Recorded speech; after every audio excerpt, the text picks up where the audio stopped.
Drama serial Guddu में आज ही episode में इबाद अपने बेटे गुड्डू को अपने साथ लेके जाना चाहता है सैर कराने के लिए, लेकिन वो गुड्डू कहता है कि मैं अपनी मम्मा के बगैर नहीं जाऊंगा, अपनी मम्मा को भी साथ लेके जाऊंगा। तो वो कहता है मुझे कोई इतराज़ नहीं है।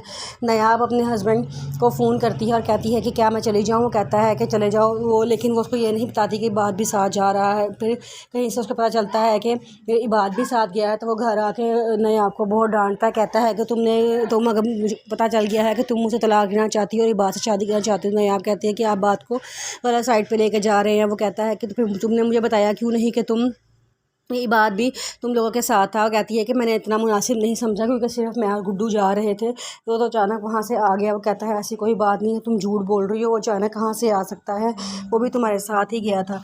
वो कहता है कि नायाब कहती है कि नहीं ऐसी कोई बात नहीं है, आप क्यों उल्टी बातें सोच रहे हैं मेरे बारे में, मैं बिल्कुल भी ऐसी लड़की नहीं हूँ, आप मेरे शौहर हैं, मेरी ज़िंदगी में आपके अलावा कोई नहीं है। लेकिन वो ये बात मानने को बिल्कुल भी तैयार नहीं होता। कहता है कि तुम जो चाह रही हो ना मैं तुम्हें पूरा कर दूँगा, तुम परेशान ना हो। ये कह के गुस्से में वहाँ चला जाता है और नायाब रोती हुई रह जाती है।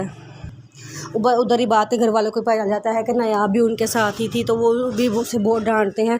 उसकी बहन साइमा बहुत इशू बनाती है कि तुम नायाब भी को भी साथ क्यों ले गए, तुम सिर्फ अपने बेटे को ही लेके जाते हैं। वो कहता है कि उसमें क्या मसला है, वो उसकी माँ है।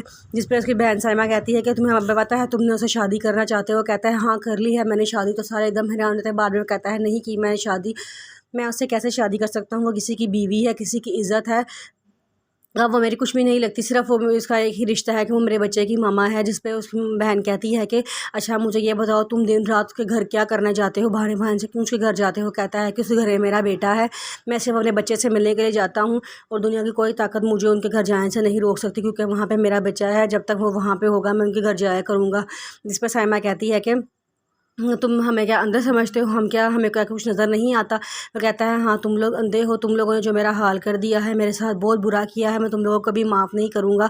उसकी और कहता है कि आप ही तुम वापस चले जाओ अपने घर। वो उसकी बहन कहती है हाँ मैं तुम पे बोझ बन गई हूँ ना, अब तुम्हें बोझ लगने लगी हूँ। वो कहता है कि ऐसी बात नहीं है, लेकिन अगर आपको जो सोचना है आप सोचें, मैं अपनी सफाइयाँ नहीं दूँगा। और ये कह के वहाँ चला जाता है। तो उसकी बहन इतना शोर मचाती है कि मामा आपका बेटा आपके हाथों से निकल गया है, आपकी हुकूमत तो ख़त्म हो चुकी है, अब आपका बेटा किसी और के ख्यालों में घूम रहता है और अब वही होगा जो वो करेगा, अब आप अपना बंदोबस्त कर लें। जिस पे वो उसकी मम्मा खामोश हो जाती है। तो उसकी बहन समझाती है कि मामा आप भी तो ऐਵੇਂ लगी रहती हैं, आप इनकी बातों पर ध्यान ना दें, कुछ भी नहीं हुआ, आप ज़्यादा टेंशन ना लें।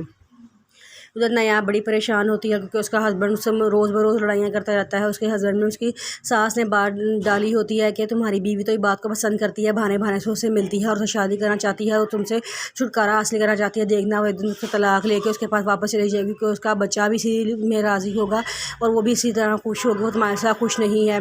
जिस पे वो उसके दिल में शक आता है और वो बार बार पे अपनी बीवी से लड़ाइयाँ करता है और बार बार पे उसे इस बार के ताने देता है कि मैं मुझे पता है तुम उसके पास वापस जाना चाहती हो, लेकिन नायाब ऐसी लड़की नहीं होती, वो उसके साथ दिल से सिंसियर होती है।